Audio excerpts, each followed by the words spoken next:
One of the greatest days in a long time today in the NFL.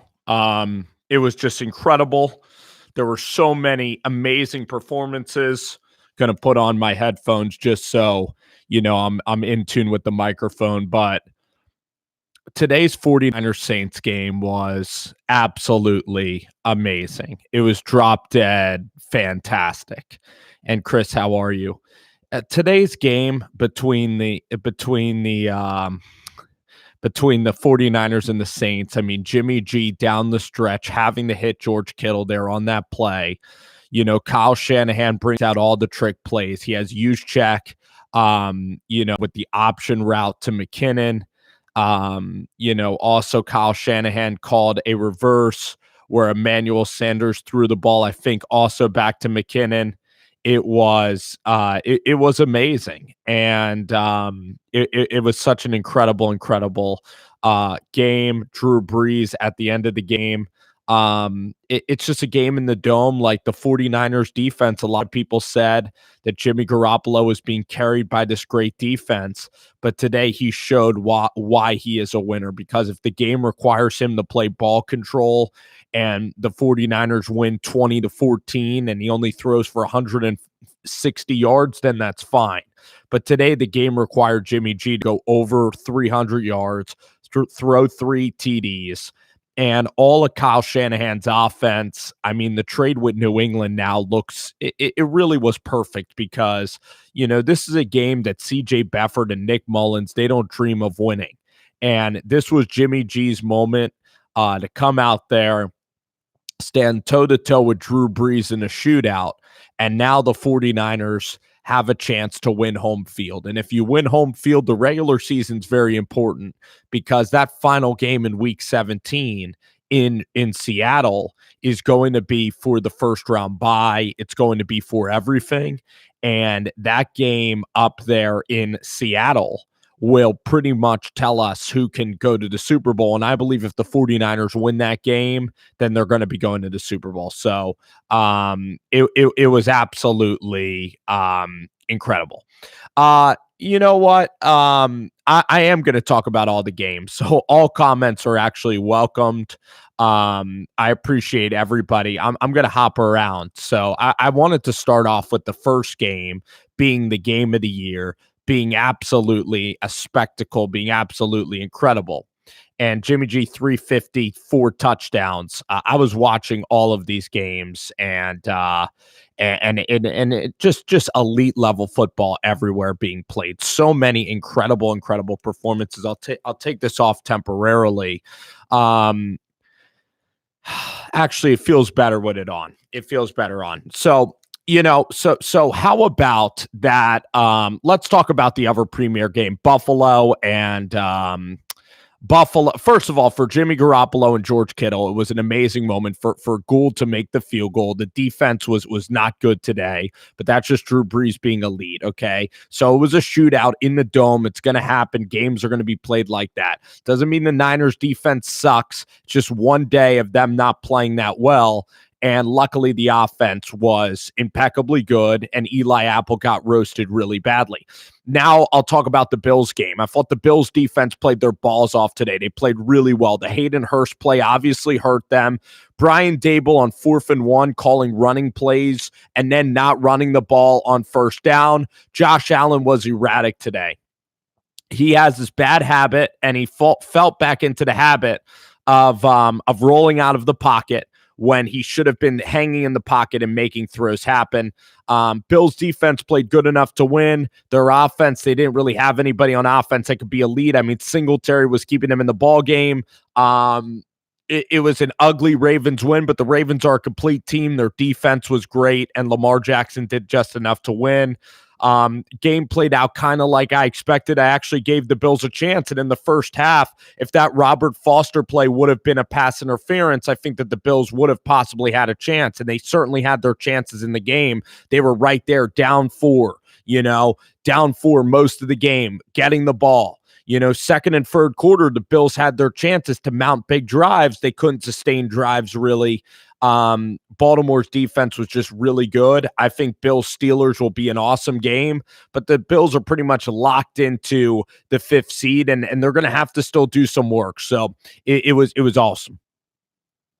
Drew Lock. Drew Lock. That is definitely what I wanted to talk about. The Denver Broncos have a quarterback.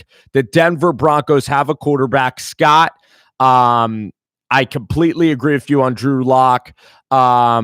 It's funny because I said he was the best quarterback like in the draft class, when I was breaking down the guys. I said Kyler Murray and Drew Lock were the best ones, and Drew Lock ended up going in the second round because he has tiny hands. He didn't win it, at Missouri at a legendary level. And oftentimes he didn't really have great pieces at Missouri. And now it's looking like with Noah Fant and Cortland Sutton and this young offense that John Elway has assembled, Drew Lock is really playing his best football, and the guy makes throws that like Aaron Rodgers and Mahomes makes. I mean, he is an uber talented kid. I'm not saying he's going to be the same consistency level as those all-time players like Mahomes and Aaron Rodgers and those guys, but he certainly has the upside and the potential. And today, everything came together. Drew Lock, I think, benefited from like sitting out a lot of the season, and also his personality. He's a very mellow guy. He's very unique personality. I think that Drew Lock, one of the friendliest guys you're going to meet, but if he went to like a New York, if he went to a real fishbowl with some real tough, tough fan, like a real tough fan base, very impatient fans, I think Drew Lock would have gotten even more like flustered a little bit. So I think that Denver in the second round was a perfect home for Drew Lock on a team with defensive talent. You get Noah Fant, and he has a great weapon there in Noah Fant, and a guy that really struggled at the beginning of the year has held its course, and now towards the end of the year, Drew Lock looks like that guy that Denver's been looking for a while. And for John Elway, who drafted Bradley Chubb and Von Miller and Simmons, and he drafts good players everywhere. Dalton Reisner's having a really good season. With Vic Fangio, this is a team that in the next year or two, they're going to have a chance to do some really special things in Denver. Kyle Allen, has run its course. I thought Kyle Allen was a decent quarterback, but he's proving not to be a starting caliber quarterback. But Jameis Winston again, amazing comeback. Jameis Winston, I've never quit on Jameis Winston during this time period. Jameis Winston is a franchise quarterback. Put it in stone, book it. He is the quarterback in Tampa Bay, and he is a big level talent. He'll throw some pick sixes. He'll throw some dumb plays, but there are great quarterbacks who still turn the football over. You look at Brett Favre, you look at Peyton Manning early in his career, Eli Manning. There's awesome quarterbacks that are franchise guys because you take the bad, but you also take the good, and Jameis Winston could flat out, he could push the ball down the field with the best of them. He had a great day. Bob Money, what a game for the 49ers, man. Game of the year, back and forth game. Robbie Gould needed to hit the field goal, and on 4th and 2, you get an out route to George Kittle. Absolutely impeccable. Kyle Shanahan brought out all the stops. Raheem Mostert is a star. Raheem Mostert is a freaking star, and this is a guy that was a throwaway player. He was on the brink of quitting on his NFL career probably. I remember him for the Eagles because I would go to those August games here in Philly. He was a preseason guy. The Niners pick him up. It was absolutely incredible. Rhodes, congratulations, man. You're one of the biggest Niner fans I know. Jimmy G, this whole team, this is their year. Special things happen. And today when Jimmy G needed to be called upon down 20-7, they could have faded and quit. They didn't. Emmanuel Sanders with an 85-yard touchdown catch today. It was just, I was going back and forth on all the games, but it was just a shootout for the ages, and I can't wait to even go and look at everything that Kyle was bringing out. That pitch play with Juszczyk was phenomenal. Just a real roller coaster, and you had to survive, and you had to go down there so that you don't want to play New Orleans in the playoffs down in New Orleans. So that game meant so much for both franchises because guess what, man? Guess what? This could be it could be the end of the Saints. You know, you look at Drew Brees, he's an amazing, amazing football player, but you remember last year in the pass interference call, how many more opportunities are the New Orleans Saints going to get to go to the Super Bowl hosting a Jared Goff-led team in their own house? And how many more chances are Sean Payton and Drew Brees going to get together? It's worth thinking about. But that was just a roller coaster. The NFL today was absolutely spectacular. We talked about Drew Lock and the crazy surprises that happened in the 1 o'clock hour. Bills Ravens was an absolute treat. The Bills defense playing really well. It was an awesome, awesome game. And then the 49ers Saints was the best game all day. So whatever games we had, the Bucks winning. I talked about that. So it looks like the Colts are out of the running. And now Tennessee and Oakland is probably going to be an absolute classic as well. There's still some really good games. David Neal, Drew Lock, indeed. I know that slogan. It's a really funny slogan. Oh man, what a game. And the 49ers, who knows like how healthy everybody's going to be later in the year, but for Jimmy G to step up in the manner that he did was amazing. But Drew Lock, like the throws that Drew Lock was making down the field, I'm going to have to get right to a film review very, very quickly this evening, because the throws that he was making, the guy is as elite can be. That was one of the most exciting storylines. 3 TDs, 3 touchdowns. David, this was so much fun for Drew Lock, and Denver fans couldn't find a better guy to root for. The Broncos fans are really great people. Oh, yeah. George Kittle might be an MVP type candidate this year. I mean, I mean that. If it weren't for Lamar or Russell Wilson, he might be the best player outside of a quarterback that you can have on an offense. I mean, just his resiliency and toughness. That play there down the stretch when they needed it. Akilo Witherspoon, that would have been a really tough interception to make. You know, Akilo Witherspoon to put the game away. It didn't happen. The Saints just run all these pick routes, and it's just really frustrating trying to guard that offense. Drew Brees also has just incredible ball placement, and guarding against Michael Thomas and those guys man to man, and just everything that he's throwing at you. Just Drew Brees is able to put the ball out of harm's way. He is just one of the greatest quarterbacks ever. And to beat him in the dome like that, for Jimmy G just to stay loyal, you know, for Jimmy G to hang in the fight like he did today. There's a reason this guy is like 25-3 as a starting quarterback, and he made those game-winning drives against the against the Titans, against the Bears his first year out there. He's made game-winning drives before, and I was still very nervous about the Robbie Gould field goal. It was a real knuckleball, but it went through, because I was definitely nervous about Robbie Gould teeing that thing up. But Jimmy G, the ball placement today was just phenomenal, and they were picking on Eli Apple, and the offensive line did a really nice job. I know Weston Richburg is now going to be out, looks like for a long time.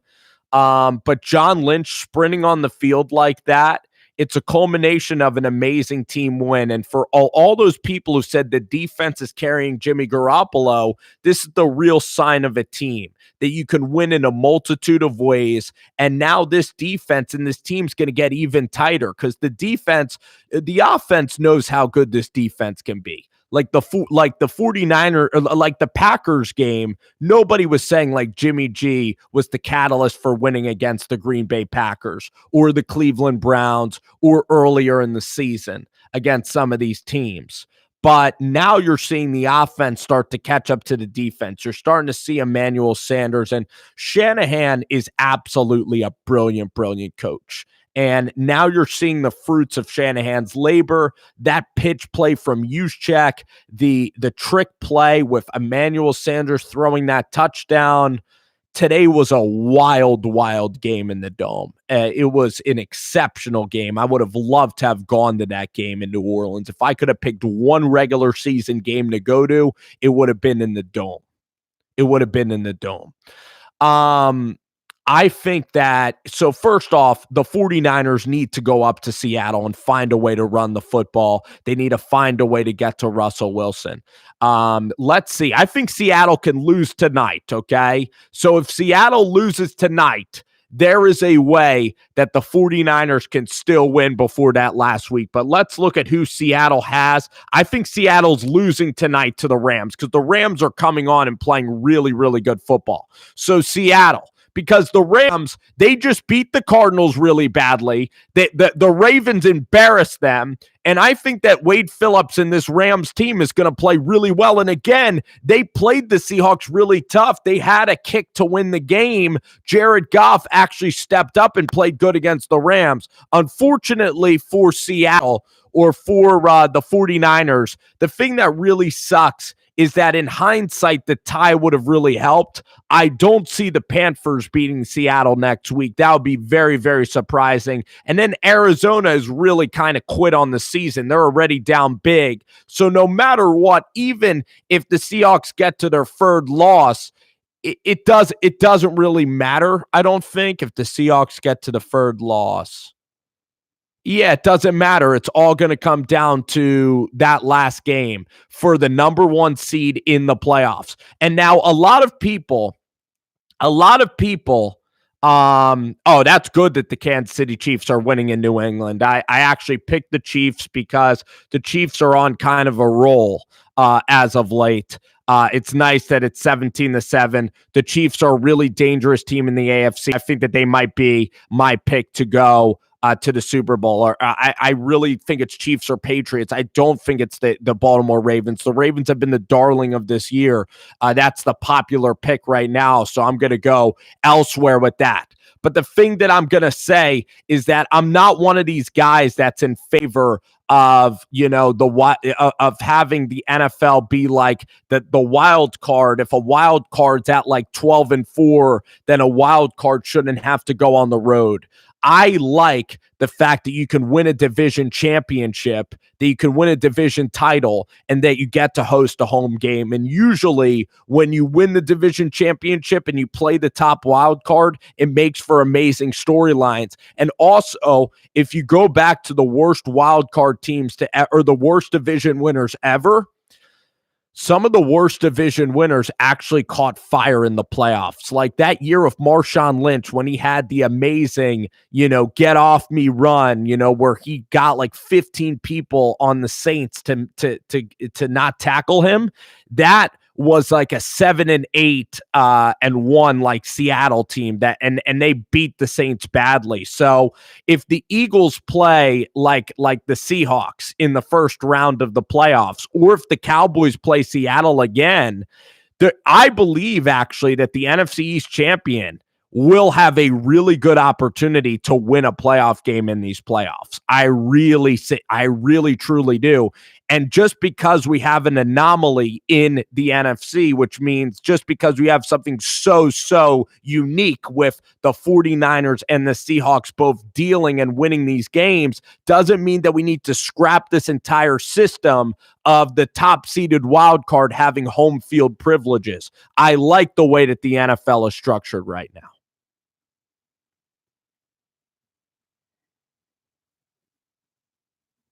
No, it's a good point. It's a good point. I was wavering a lot on Drew Lock throughout the process. I was wavering on Lock throughout the process, so that's a really good one. I got to try to not waver as much on prospects. I was just worried because he didn't win games at a high level at college. I worried about his personality, just like how he could galvanize a locker room and things of that nature. I liked him better than Daniel Jones, though, and this was a really weak quarterback class. And I will say this. I'll say that I like Justin Herbert the most in this second quarterback class. I like Tua, Herbert, and Jacob Eason the best. I don't like Joe Burrow at all. So if Burrow does well, you can point that in my face. But I never quit on Lock. But you're right. I wasn't a definitive lock guy, but I like Lock. So anytime he does well, we should celebrate how great it is for the Denver Broncos and their fan base. But I was never a guy that was saying Lock was going to suck. I didn't say anything really definitive.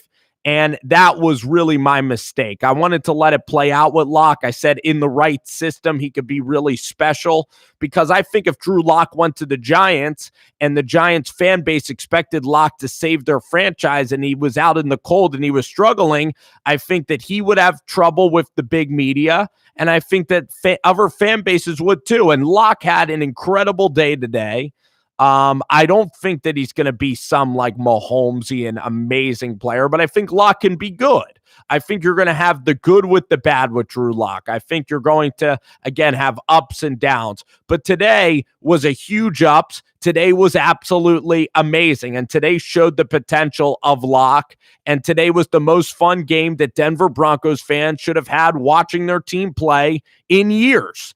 And now you look at John Elway. John Elway drafted Paxton Lynch, who was a big kid who was not that mobile. He wasn't that gifted at getting out of trouble. And he also didn't have the arm talent Lock has in terms of the quick release and the accuracy. Drew can put it in the tight windows. And also his personality. Drew Lock is a guy who cares deeply, deeply, deeply about football, where Paxton Lynch was a guy who was oftentimes disinterested in football, oftentimes thinking about other things. And then you had Trevor Siemian, and that room wasn't really sorted out. But for Scangarello, a guy that was really calling plays awful this season, I liked how Scangarello on first down, when play action, they did so many nice over routes on play action, and over routes are the way to really defeat coverages. And that's why Lock was absolutely sensational. And now you look at this AFC, you have the Chargers slipping, the Chiefs are coming on late. I think that the Broncos next year, if Lock stays healthy, there's a chance that they can have like one of these special seasons, maybe this year or next year. George Kittle is an absolute menace on the edge. There is no doubt that he is the best tight end in the NFL. I mean, maybe you could say Kelsey was last year. George Kittle does so much for this offense, running, catching the football, his leadership qualities, and him running. He can outrun multiple people. He doesn't drop passes. He's great at catching the football. And honestly, if you were drafting him, I mean, you'd have DeAndre in terms of a tight end or a wide receiver. I think he might even be better than any wide receiver out there, better than DeAndre Hopkins in terms of a weapon that you can have when you need something late in the game. So, George Kittle, absolutely one of the strongest guys in the NFL, and it was.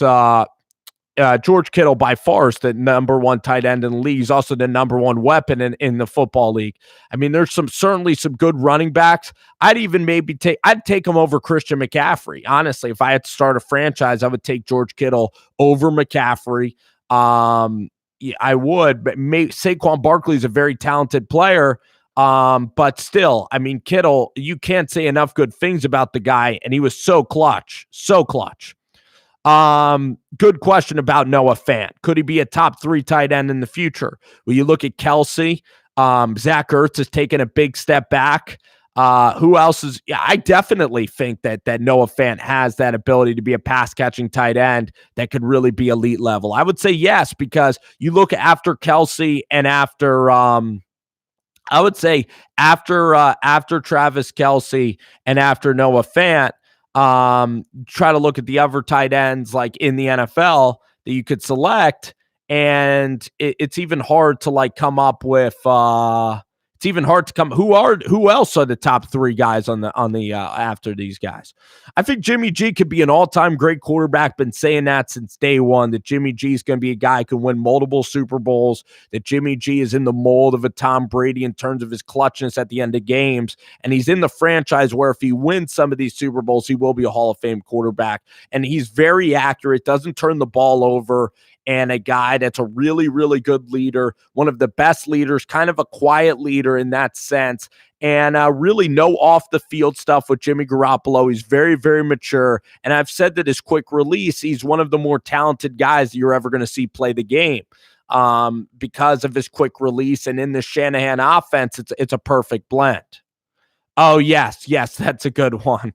It is Darren Waller. Darren Waller, big drink. He's becoming one of the better tight ends, but like Jimmy Graham and Zach Ertz have like kind of fallen off. OJ Howard and Cameron Brate were supposed to be the next, big thing. They were not.